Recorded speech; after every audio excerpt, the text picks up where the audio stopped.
It's about time Mercedes-Benz had a rival for the Audi Q5 and the BMW X3. It's had such a car, the GLK, in left-hand drive markets, but it never re-engineered that vehicle for right-hand drive. Now that oversight has been corrected with the GLC. It certainly looks the part. We're going to find out how well it tows. We're testing the GLC 250D 4MATIC AMG line. It has a 1,845 kilogram curb weight and a 2.5 ton legal towing limit. The Swift Challenger 635 we've been towing is an 83% match. Pulling a van of this size and weight should be easy enough with 201 bhp and 369 pounds-feet of torque. Those are big numbers from a capacity of just 2.1 litres. The 4-cylinder engine is not as quiet and refined as the best 6-cylinder diesels, but it isn't short of performance. We towed the Swift from 30 to 60 in just 10.1 seconds.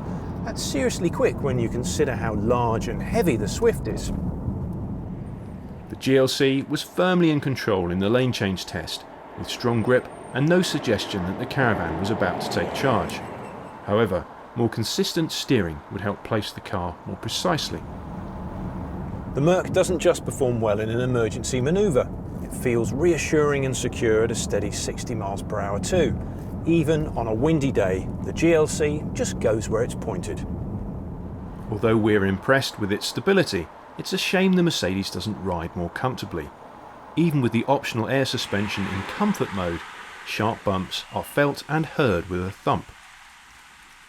Inside, the GLC looks beautifully finished with a mix of high-gloss black and metallic trim. The driving position is surprisingly low-slung for an SUV, although we found it very comfortable, and there's more than enough legroom for a driver of well over 6 feet tall.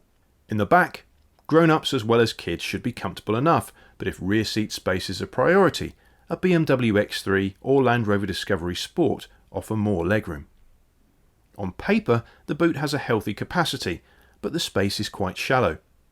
One practical bonus to having air suspension is the ability to lower the rear of the car to make loading and unloading easier.